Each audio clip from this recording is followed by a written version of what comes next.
man.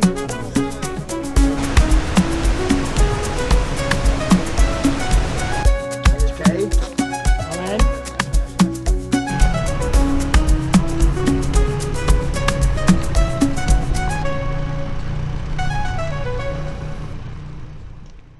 Уганда – бедный регион Африки. И в этом travel-блоге я в первую очередь расскажу о проблемах этой страны, которые я смог заметить на протяжении всего нашего мотопутешествия. Сразу сделаю поправку на то, что я не являюсь африкановедом, а просто наблюдал за людьми со стороны, периодически задавая им разные вопросы.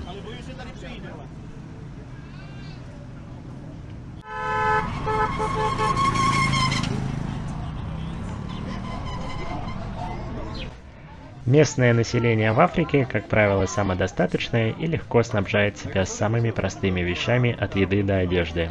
Точно так же, как они делали это тысячелетия назад.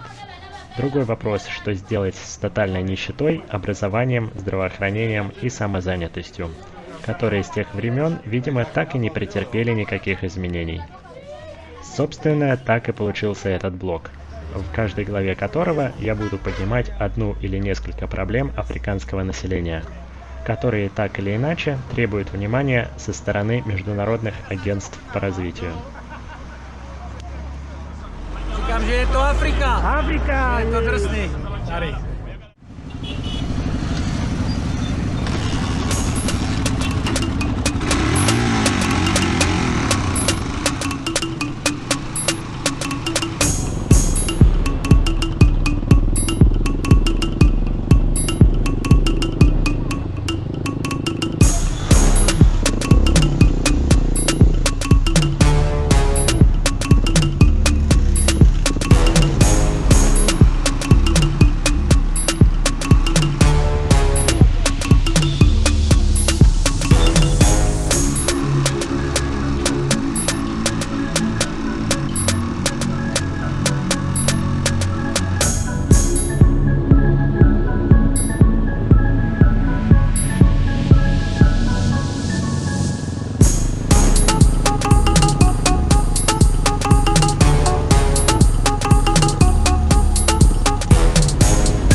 Оказание финансовой поддержки и предоставление гуманитарной помощи в том виде, как это делают агентства USAID и десятки других НКО по международному развитию, я бы приостановил и переосмыслил. То, что реально творится в стране, никак не соответствует поставленным перед ними задачам. Скорее наоборот, дети, бегающие без одежды и живущие в трущобах местные жители, истинный показатель того, куда приводят страну полукоррупционные благотворительные финансовые потоки и сложившийся политический режим.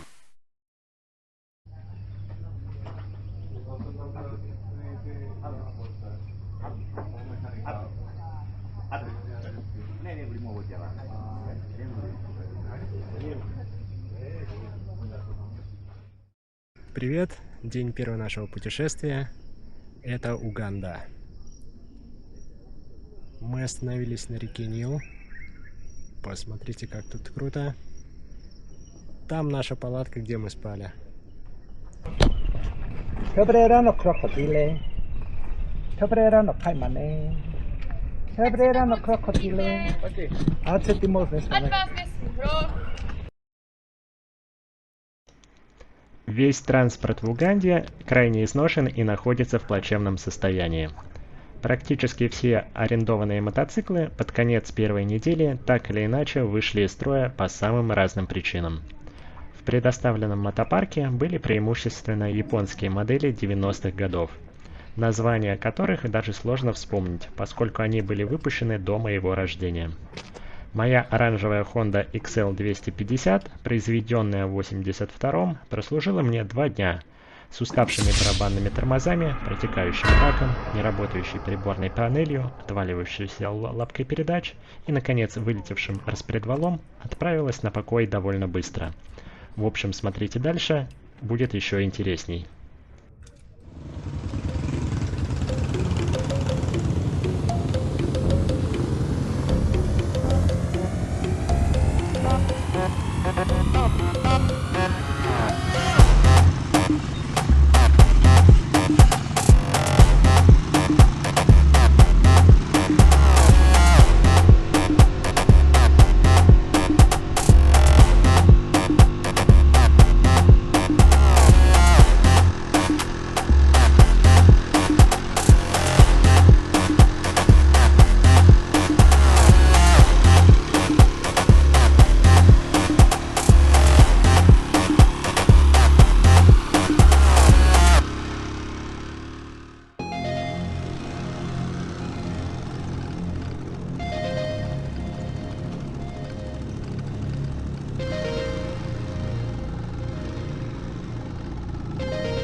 this one?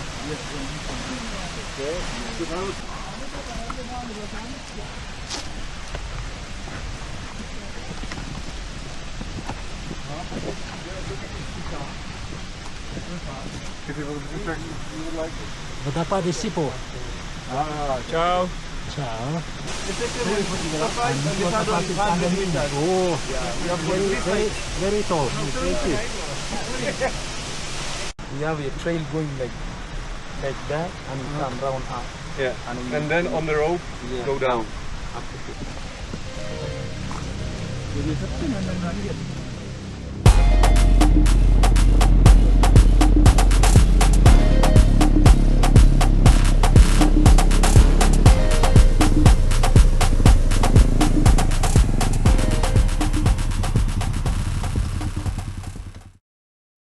Мы встречаем закат в Уганде, 6:30 вечера. Сегодня мы проехали порядка 250 километров по ухабам, без дорог. В принципе, было тяжело, но выполняемо. Мы остановились здесь в гостинице, и посмотрите, какой отсюда бомбический вид.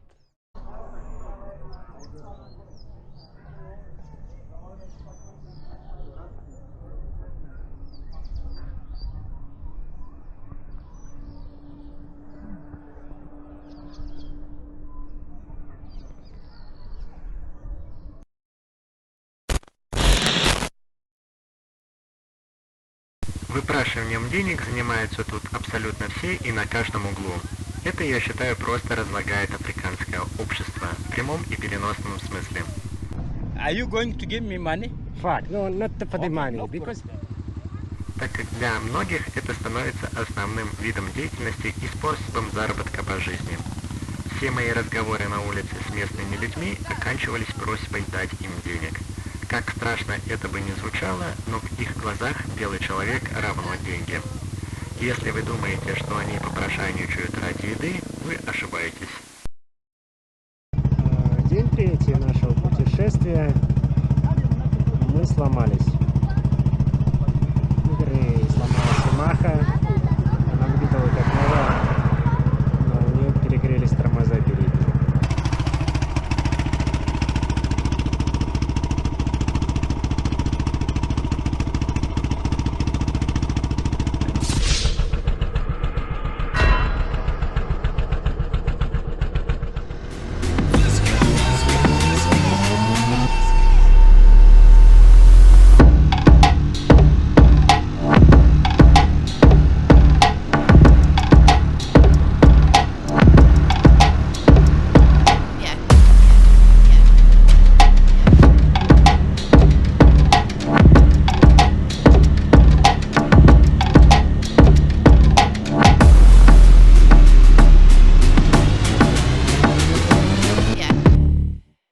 Приехали. Смотрим на мотоцикл, что происходит с ним. Мотоцикл сытся маслом. Почему он сытся маслом? Потому что этот болт нахуй раскрутился, оттуда вылилось все масло. Это раз. Смотрим дальше. Лапка переключения передач. Она нахер не работает. Выше первой передачи мотоцикл не едет. Что ты делаешь, батюшка? Батюшка, сломался мотоцикл. А, курва. Не зашрубовать, изи, изи. Nedbal si varovných kouřových signálů.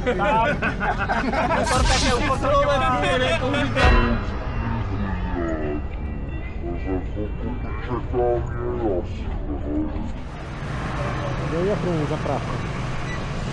А это мой второй мотоцикл. Я поеду пассажиром. Он прямо охрененный.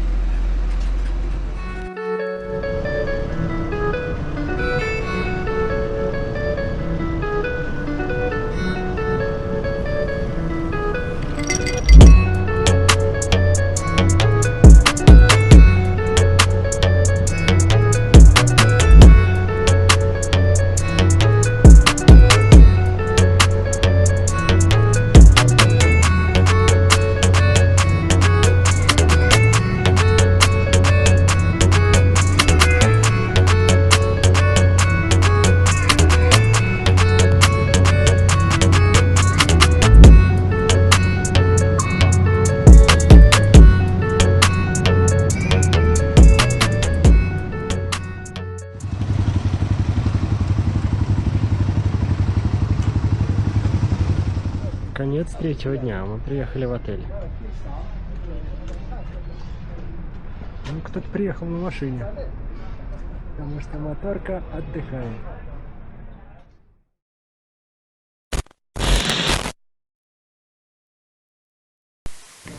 Много раз встречал, что из-за отсутствия грамотности продавец на улице не может дать правильную сдачу при покупке чего-либо. Если, например, лепешка с яйцом, называемая роликсом, стоит 3000, то ни в коем случае не заказывайте больше 2. Это незамедлительно приведет к неправильно подсчитанной сдаче, что со стороны белого туриста выглядит как предумышленный обман. Вообще, у меня сложилось мнение, что они просто избегают больших цифр. Все, что больше 10 000 шиллингов, это всегда кошмар, голова перегревается, паника, не хочется работать. Доброе утро, это начало 5-го дня, и это мой новый мотоцикл. С этим дела обстоят намного лучше, потому что это новый мотоцикл. Классный ТВС, африканская сборка, 4 передачи, ездит 80 км в час. Есть даже кикстартер, смотрите, кикстартер тут есть, отличный двигатель, 125-ка.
Привет, это день 4, путешествие по Уганде.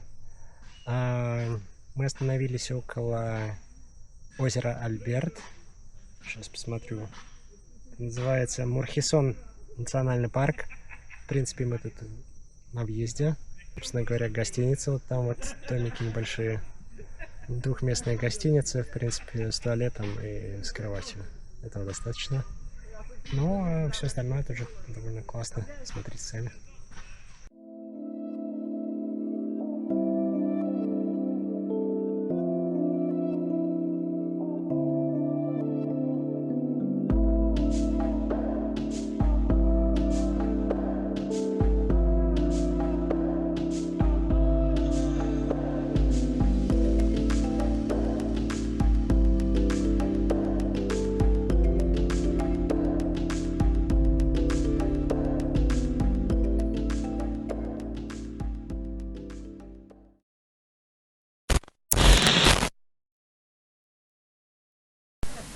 Социальная справедливость и общественные институты находятся вдали от этой страны. Приведу пример. Общаясь с парнем из деревни, который выглядел более старшим, чем окружающие его дети, чтобы не просить деньги напрямую, в разговоре со мной он постоянно ссылался на голод в деревне. Я поделился половиной лепешки, которая у меня осталась после обеда, думая, что он отдаст ее детям. Но он ее моментально съел, поскольку оказался самым первым и самым наглым. Детям в большинстве случаев вообще мало что достается, так как это начинают отбирать сами родители или их родственники. Не знаю, что у них в головах, но еду всегда отбирает сильнейшее.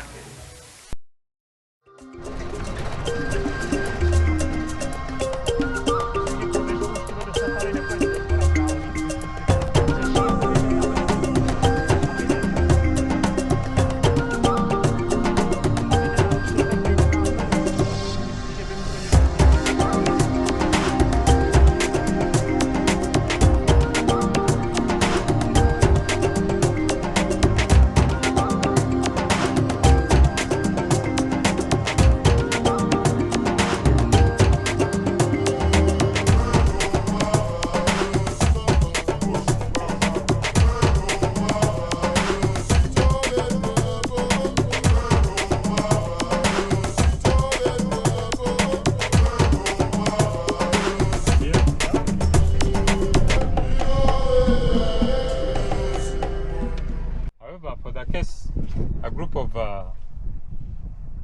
giraffes is known as a tower. It's normally led by a male. They have got those horn-like structures. They are called ossicons. They are not called horns, but they are ossicons. Those three you are seeing, like two on the head and the one in front. Yeah. They will always have one birthplace in the entire area. They will come back and give birth in the same place. Okay. Yeah.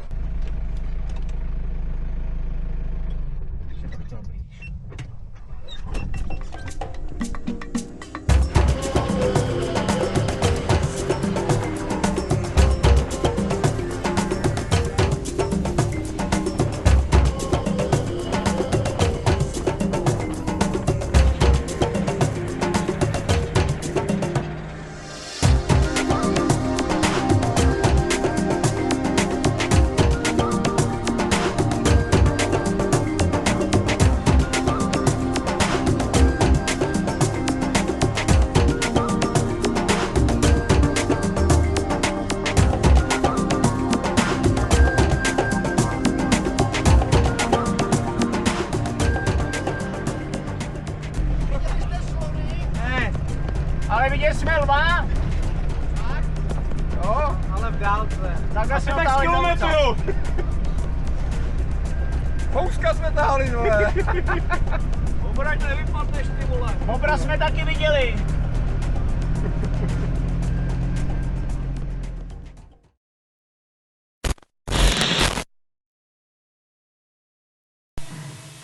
Многие местные жители привыкли жить по принципу Акуна Мататы. В переводе с языка суахили буквально означает «никаких забот».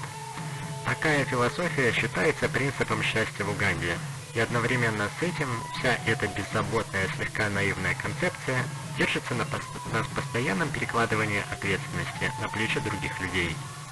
Уход от проблем и даже отрицание их существования, можно сказать, работает как легкая форма современной прокрастинации.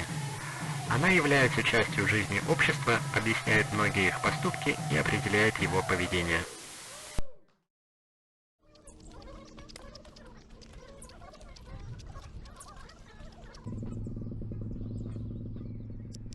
Всем привет!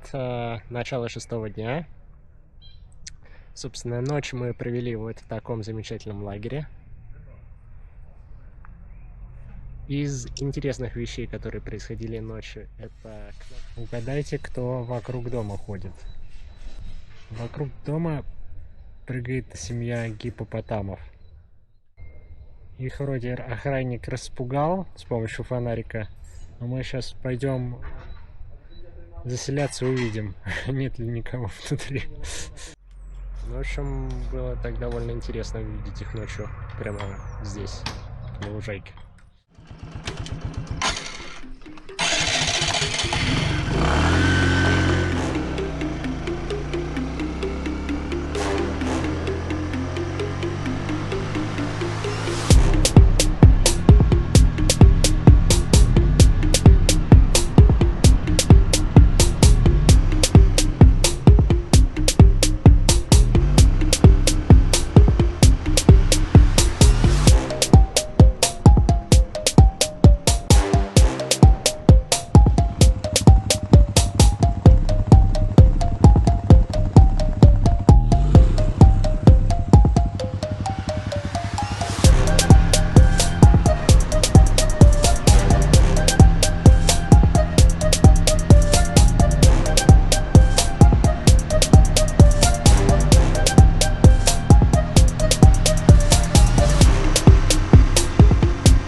Водопады Мурхисон.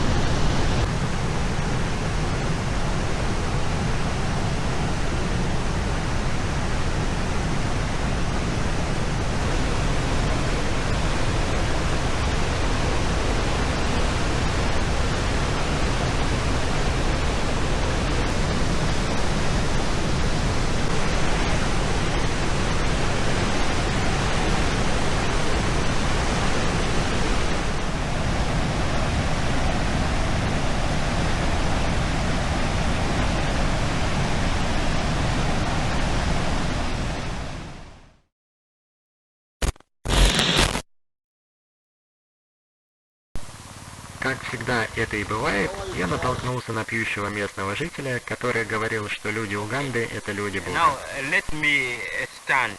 Well, stand, man, we can come out together.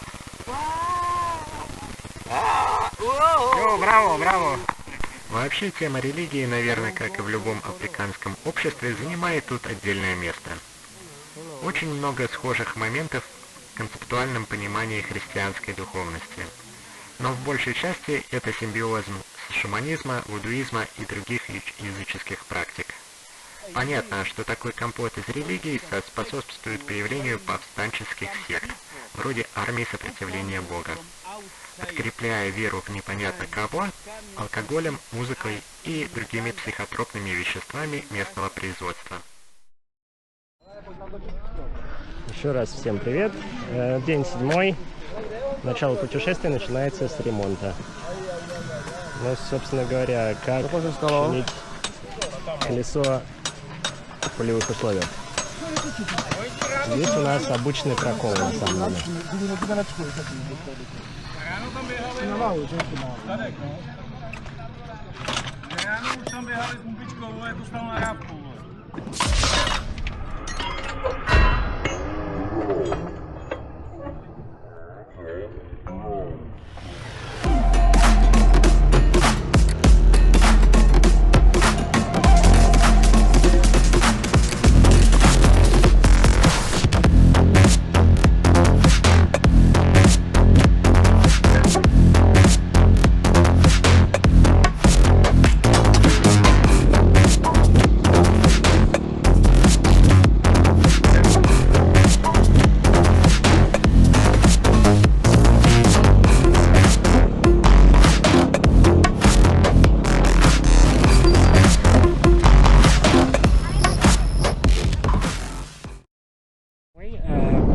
Съехали с бездорожья, и у нас прокололась шина.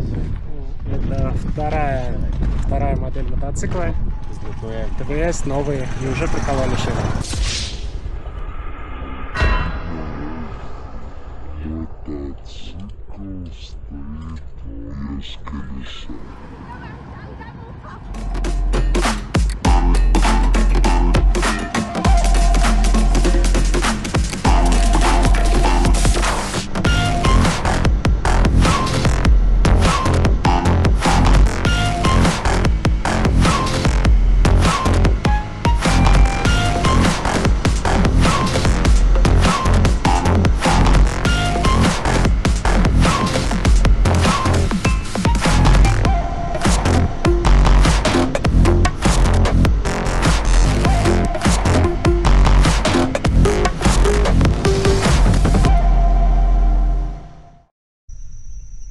Это конец 7-го дня. Мы наконец-то приехали в наш отель. Мы находимся рядом с озером Канинга. Оно находится вот там вот. Это озеро кратерного типа. Давайте посмотрим его.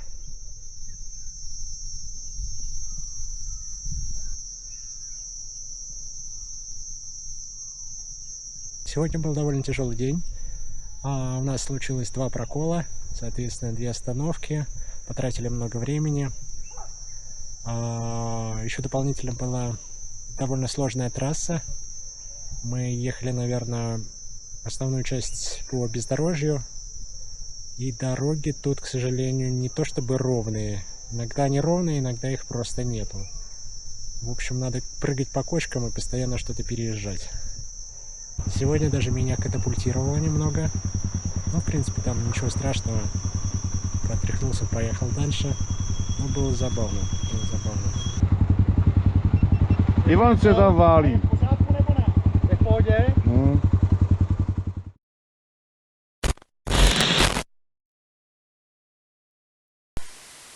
Окружающая среда и защита природы должны быть под контролем государства, быть объектом пристального наблюдения международных зоозащитных организаций, так как если мы заинтересованы в сохранении природного богатства этого региона, не стоит отдавать это на контроль местным жителям. Для них это бесконечный ресурс, и заботиться о нем они не умеют и не будут.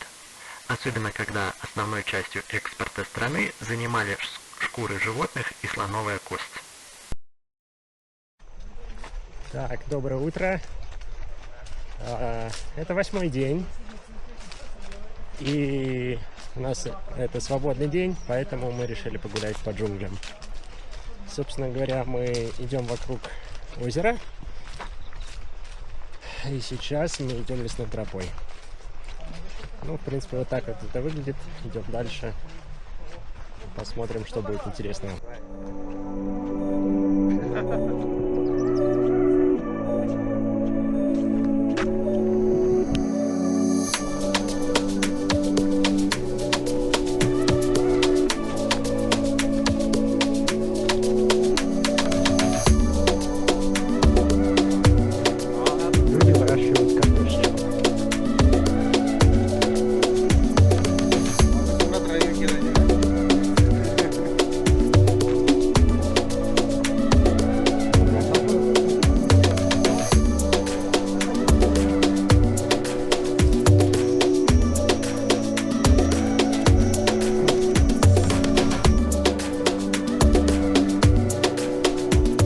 Co, Leni, neděláš nějaký záznam pro KGB? Jo. Pošlu jim zítra.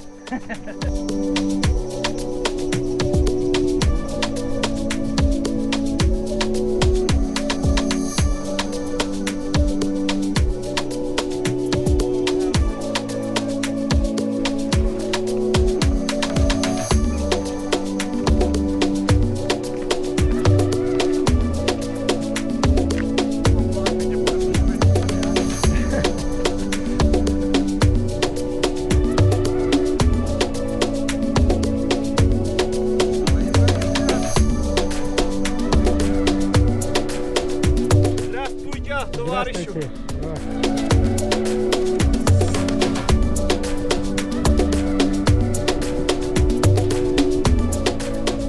Moc hezky. Českomoravský kraj. Abyste to tady taky nechtěli zabrat. Kdo, Leninci? Tady by byl pěkný Stalingrad, viď? Stalingrad. Vladimírovič Putin tamhle možná.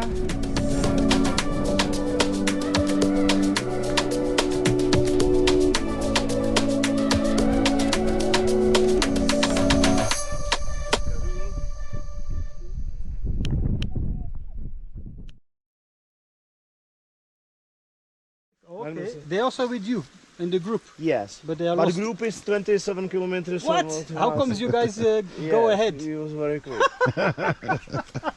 There's a lot of dust now, eh? Yes, a little bit off-road. It Hey, was a little nice, bit nice. off-road. It's very nice here. Me, I had one like this for like 12 years. Yes. They're the best. They're the best. They don't break. They're so good, huh? Yes. Top quality. But we learned. We landed. We landed these bikes, and it's a terrible. It's a terrible stuff. Yes. It's a, oh, really? They Yes. don't maintain very well, huh? no, they don't maintain very well. Oh, Uganda. Very well. Ugandan style. Uganda style. But Yes. as long as you go, it's okay. Eh? As long as the engine goes, it is fine. Now it's okay, I think. But first 3 days it was terrible. It's a big adventure. Big adventure. Big adventure. Так, наше путешествие вокруг озера оказалось довольно продуктивным. Мы нашли отличный отель, посмотрите. Крутой отель с бассейном. И с хорошими удобствами можно заселяться. В общем, рекомендацион. Так, возвращаемся домой. Такие классные джунгли. Надеюсь, идем правильным путем. Royal Cottage. Is there. Okay.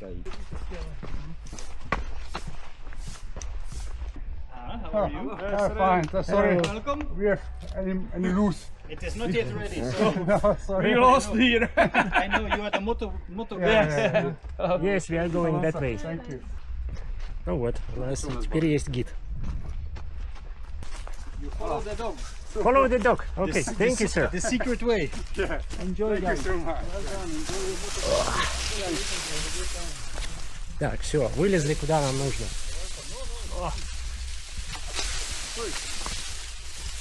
Ну вот так вот, все, пришли домой. Всем спасибо.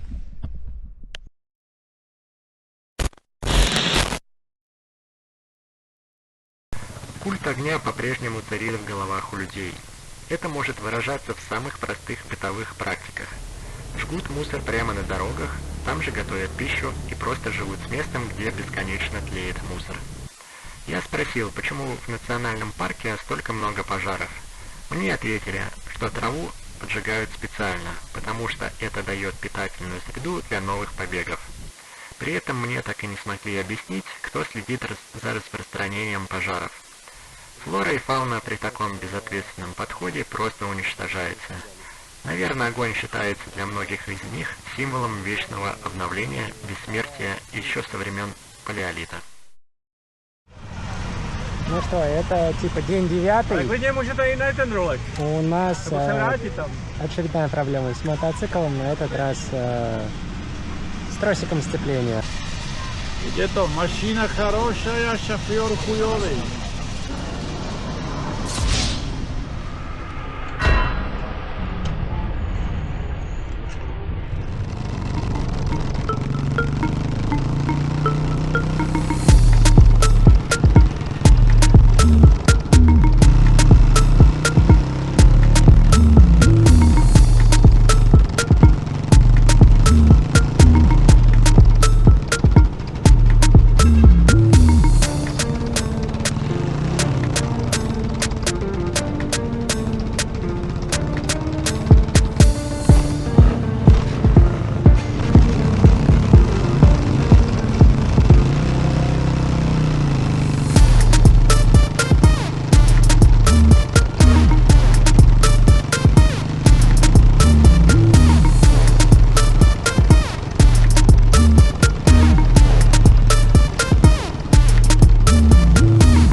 Мы наконец-то добрались до экватора. Смотрите, как он выглядит. И вот проходит желтая линия между Южным и Северным полюсом.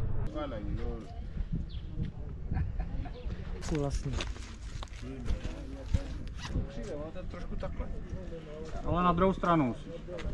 Tak.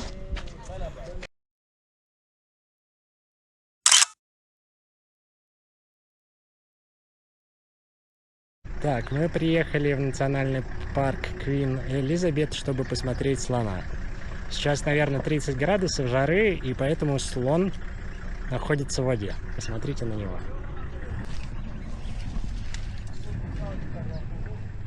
Слоник принимает душ. А еще жрет водоросли, по всей видимости. Ну, прямо огромный.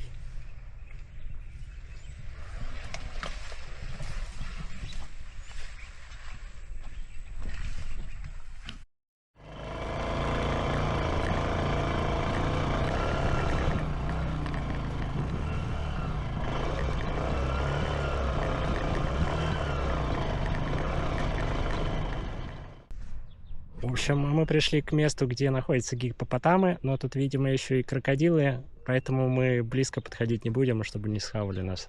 Je krokodil. A že nemáme chodit tam dolů, že to je nebezpečné. Это небеспечно. Окей. Tak pojď nám tam ukázat. Ну, в общем, он нам сейчас покажет, как покормить крокодила, что тут необычного. Может, откусит ножку черного человека, который знает.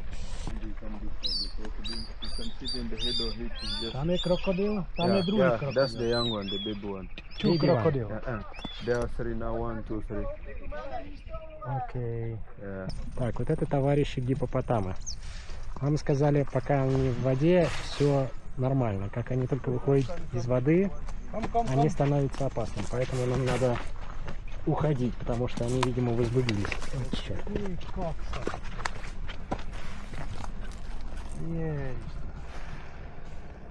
Отлично.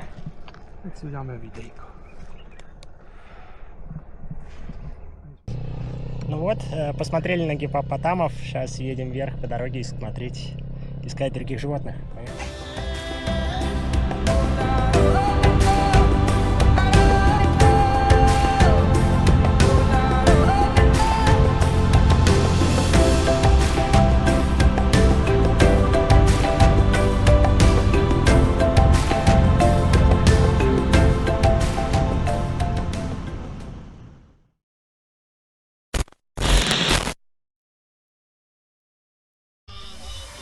Музыка однозначно занимает отдельное место в африканской культуре.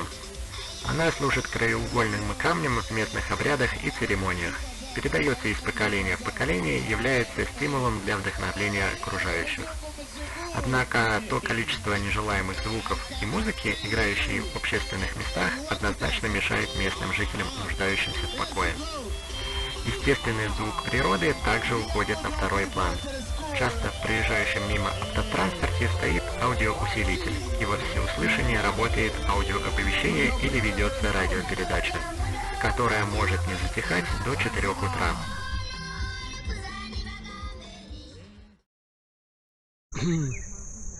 Ну, это 10-й день, и мы находимся в Кигези Гейм Резерв парке. Это национальный парк. Вот эту дорогу, которую вы видите, ведет в Конго. То есть через 15-20 минут мы уже будем на границе с Конго. Ну, скорее всего, в Конго мы не поедем, катаемся по национальному парку. Ну, в общем, из того, что Демократическая Республика Конго охраняется вовсе не демократическими силами, а какой-то группировкой М56. Блять, может быть и 50, может быть не 56, не знаю. В общем, там конченые террористы, и лучше туда не идти. Вот то, что нам сказали на границе. Фото My jsme větší grupa. Řekněme, že jsme větší parta, že čekaj tam. Yeah, photo. Okay, then you go. Yeah,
Вот так вот это все выглядит.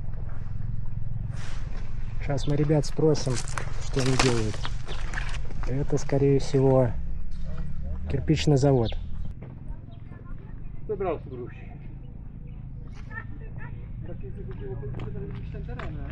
Yeah, now. You are making bricks? Yeah, we are taking this one, bricks. Ага, окей. So, это кирпичи они делают. Вот, посмотрите.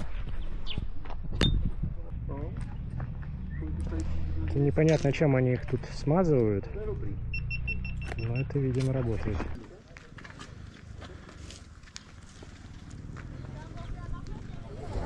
Я, наверное.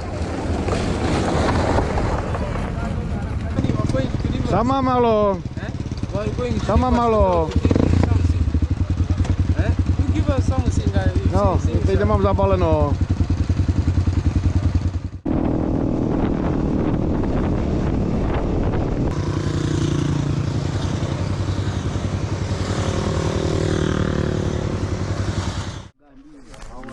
вот, мы проехали 160 километров, закончился бензин, встали.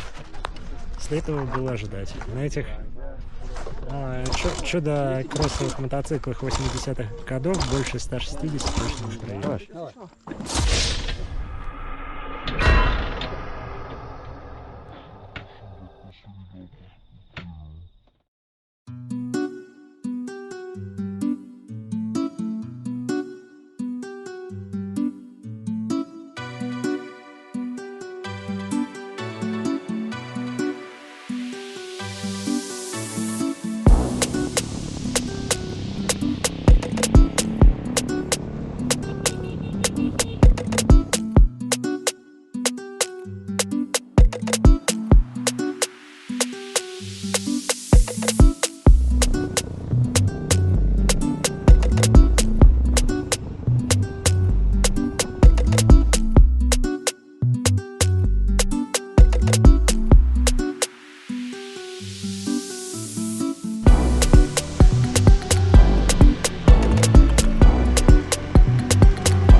Закономерность, что мусор является основным источником проблем как для окружающей среды, а также влияет на здоровье детей и населения в целом, им незнакома и непонятна. Даже в больших городах мусорная корзина на улице – это редкое явление. Если дать конфету ребенку из местной деревни, то упаковка будет выброшена на том же месте, где была получена конфета. За этим никто не следит, а самое главное, не приучает быть чистоплотным. С точки зрения местного населения, мусор не мешает никому жить. Отработки сырьевой пищевой продукции или обычной упаковки просто выкидываются на единственную дорогу в деревне, по которой ездят автомобили, ходят люди и пасутся те или иные животные. Тем самым он, на их взгляд, самоутилизируется. Утро 11 дня. Мы едем смотреть горилл. Собственно, мы сейчас сидим в автобусе, нас 8 человек, и нас сейчас отвезут в джунгли.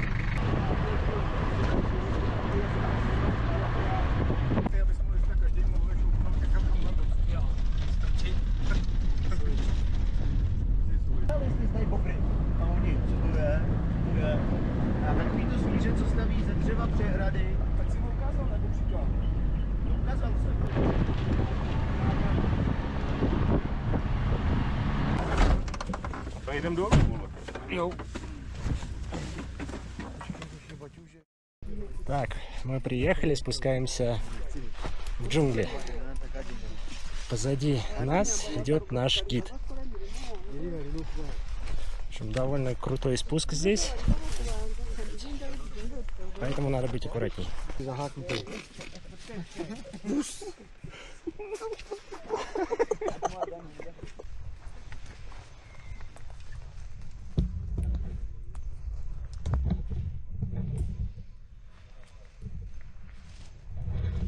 Здесь тропы как таковой нету. Тропу нам прорубают наши гиды с помощью мачете.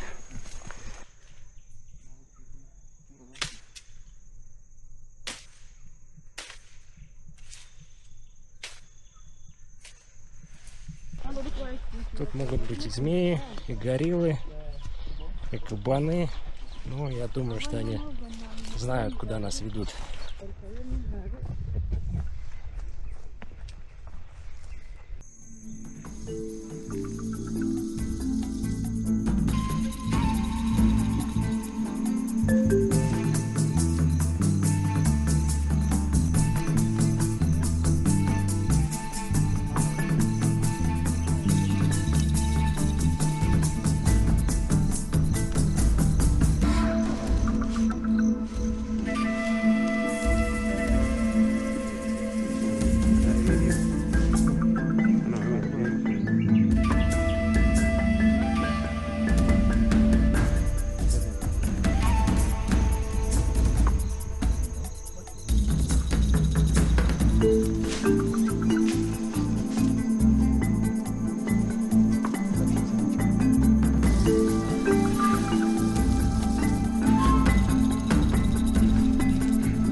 Yes, So, we saw them. so people walk in the forest to see other animals.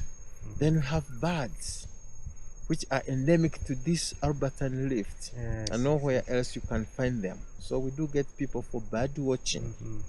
Then also gorilla habituation experience, Exactly. habituation to teach these gorillas, get used to a human being, and tracking, And like tracking. this, what we are Tracking, doing. Tracking, hiking is Yes. nice. Then also we have 4 species of monkeys. We have red-tailed monkeys, we have blue monkeys, we have black and white colobus monkeys, and lowest monkeys. Okay. So we have varieties, many varieties of animals. And we have also different species of trees and plants. Okay. So this is Yes, thank you very just much. about it.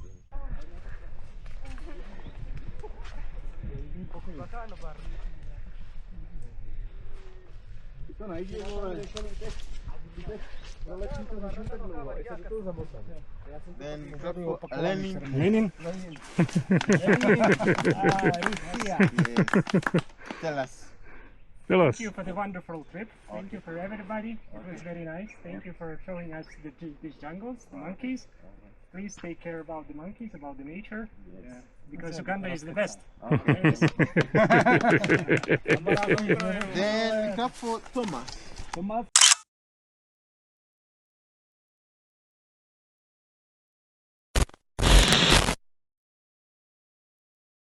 Здравоохранение и проблемы окружающей среды тоже взаимосвязаны. Видел неоднократно, что в прилегающих к главной дороге озерах или болотах купаются дети, и рядом с ними моют автомобиль, тук-тук или мотоцикл. Грязь стекает в воду, страдает окружающая среда, страдают дети, которые тут же купаются и по уши оказываются в моторном масле. Понятное дело, что помимо кожных заболеваний здесь есть еще и другие, например, кишечные. Нередко дети кормятся на улице чем попало, и в итоге это приводит к заболеванию квашиоркор. Медикаментов в профильных учреждениях попросту нет, а малярия и всяческие тропические лихорадки встречаются так же часто, как и у нас простуда. Да, это 12-й день нашего путешествия. Мы здесь остановились на плантации. Это ананасовая плантация. Собственно говоря, она сзади меня находится. А вот здесь вот в избушке продают свежие ананасы.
По дороге мы остановились на заправке.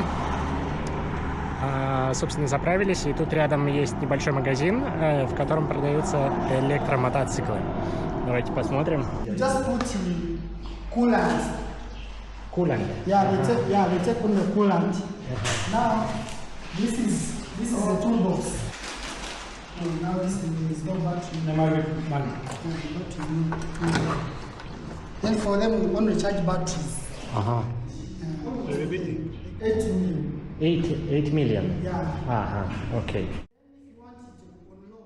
Это ящик для хранения батарей. Собственно говоря, когда у вас заряд на мотоцикле заканчивается, вы суете, платите, видимо, какую-то денежку, открываете ящик, берете новую батарею и ставите сюда старую. Конец 12-го дня, и вот это наша гостиница. В принципе, со всеми удобствами. Смотрим, что там делают.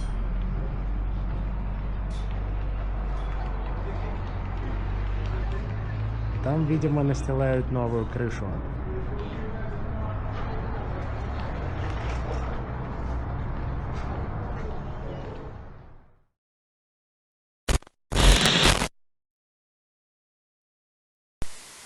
Как это ни парадоксально, но африканцы, как и другие жители южных стран, трудолюбивы и альтруистичны по своей природе. Это отчасти и сыграло в их историю злую шутку в виде колониального гнета. Работая в отеле, саду, поместье или имении, убирая мусор или старые листья, довольно сложно отстаивать свои права. Люди цепляются за любую возможность хоть какого-то заработка. Правда, все эти отели, доходные дома и имения принадлежат богатым помещикам. В некоторых случаях даже белым людям, которые продолжают эксплуатировать труд населения уже не первое столетие. Так, это начало 13-го дня. Собственно говоря, мы собираемся уже выезжать. Это наш новый мотопарк. Собственно говоря, те 4 моторки, которые мы купили взамен старых, потому что старые были либо со сломленной рамой, либо со сломленным двигателем, либо с проколотыми шинами, либо там еще с чем-то. Поэтому мы их поменяли. И вот уже, наверное, на протяжении 5 дней ездим на вот этих вот африканско-индийских мотоциклах.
Классный магазин с фотографиями, с картинами. Довольно интересно.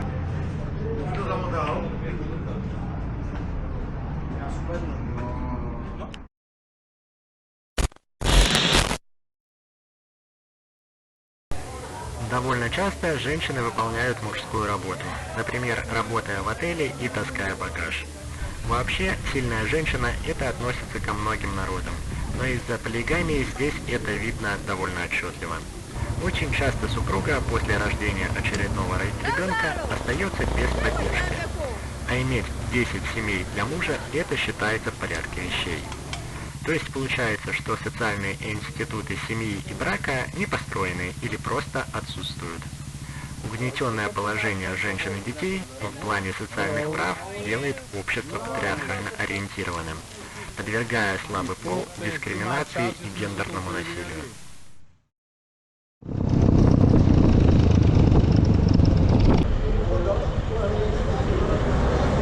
Стоим на блокпосту. В чем проблема? В том, что мы не можем проехать, потому что из-за ограничений по объему двигателя.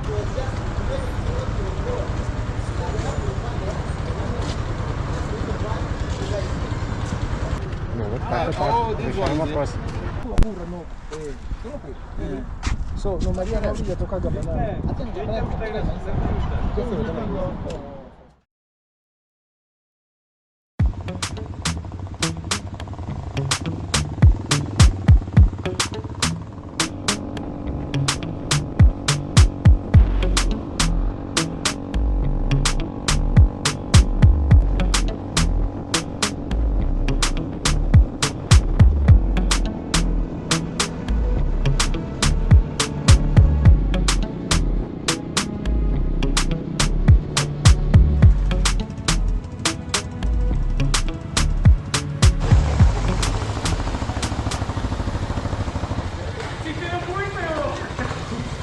Další opozdilci.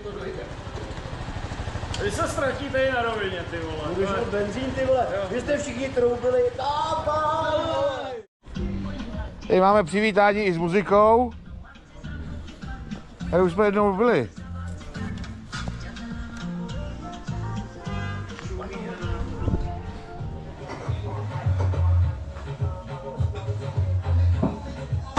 And one more cup for me. Prosím tě, já budu mít druháč nebo... Thanks. Říkal, pak si jeď, chce tady jenom kupu piva? Než je celý sice. Když se to dáš.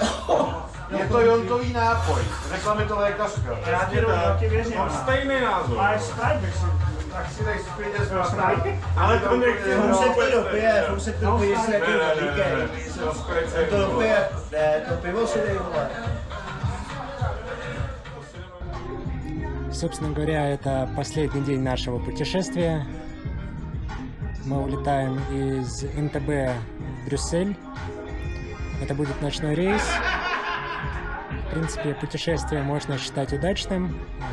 Мы провели, наверное, около 2 недель в Уганде. За это время удалось много чего посмотреть, повидать, пообщаться с людьми, понять их культуру, быт. Actually, we are good people and we are hardworking people. What we need from people like you, we just need support. We just need support and maybe capital, creating more jobs for young youth like me. Yes. Okay, thank you, man, for the interview. You're welcome. All right. It's from Russia, Vika. Ciao.